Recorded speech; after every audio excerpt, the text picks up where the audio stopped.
Metamorfoz, Franz Kafka. Metamorfoz, yani dönüşüm, Franz Kafka tarafından 1915 yılında yazılan gerçeküstü bir novela, yani kısa romandır ve varoluşçuluk, yabancılaşma ve toplumsal beklentilerin insanlık dışı etkilerini inceler. Hikaye, Gregor Samsa'nın bir sabah dev bir böceğe dönüştüğünü fark etmesiyle başlar. Bu tuhaf metamorfozun nedeni asla açıkça açıklanmaz, bu da hikayenin merkezindeki bir gizemdir. Seyyar satıcı olan Gregor, şimdi böceğin fiziksel zorlukları ve duygusal çalkantılarıyla yüzleşmektedir. Başlangıçta Gregor, normal davranmaya çalışır. Yataktan kalkmak ve sorumluluklarını devam ettirmek gibi. Ancak dönüşümü en basit görevleri bile zorlaştırır.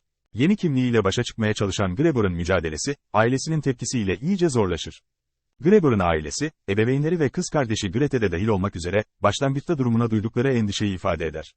Ancak, onların sempatisi hızla şoka ve dehşete dönüşür ve görünüşünden iğrenmeye başlarlar. Ailenin tavrı, Gregor'un durumunu anlamaya çalışmaktan, onu büyük olarak görmeye doğru kayar. Gregor'un yeni durumuna uyum sağlamak için aile, onu küçük bir odaya kapatır ve dış dünyadan izole eder. Kız kardeş Grete, başlangıçta yiyecek sağlama ve Gregor'un ihtiyaçlarını anlama çabası içinde bakıcı rolünü üstlenir. Ancak zamanla, Grete'nin bile şefkati azalır ve o da kardeşinin büyük olduğunu düşünmeye başlar. Novela, Samsa ailesi içindeki dinamikleri keşfederken, Gregor'un dönüşümünün yarattığı zorluklarla yüzleşir. Gregor'un babası giderek saldırganlaşır, oğlunu bir rezillik olarak görür. Ailenin mali zorlukları, onların hoşnutsuzluğunu artırır ve Gregor'un ortadan kaldırılmasını planlamaya başlarlar. Gregor'un fiziksel ve duygusal durumu kötüleştikçe, ailesiyle iletişim kurma yeteneği azalır. Aile üyeleriyle etkileşimde bulunmaya çalışması korku ve reddedilmeyle karşılanır. Aile, Gregor'a daha fazla katlanamayarak, onun yerine geçmesi için 3 kiracı tutar. Bu durum Gregor'u daha da marjinalleştirir.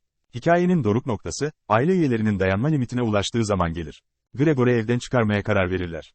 Bu karar, Gregor'un izolasyonunun doruğuna ve ailenin onu reddetmesine işarettir. Gregor, yaraları ve ihmalinden dolayı ölür. Ve aileye bir rahatlama duygusu getirir. Novela, aile üyelerinin yeniden özgürlük hissi yaşamasıyla sona erer. Gregor'un ölümüyle, kendilerini rahatlamış hissederler ve geleceklerine dair iyimser bir hale bürünürler. Hikaye, Gregor'un varoluşunu karakterize eden izolasyon ve umutsuzlukla, ailenin bu tazelenişini kıyaslayarak noktalanır. Metamorfoz, insanın durumu üzerine etkileyici bir keşif sunar ve toplumsal beklentilerin ve kimliklerin keyfi doğasının psikolojik ve duygusal sonuçlarını araştırır.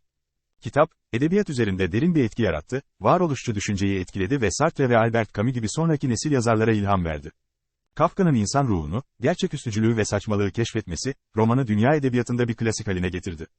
Kafka terimi, gerçeküstücülük ve absürtlüğün damgasını vurduğu durumları tanımlayarak edebiyat sözlüğüne girdi. Kısacası Metamorfoz klasikler arasındaki yerini aldı. İşte bu sebeple okunması gereken bir eserdir.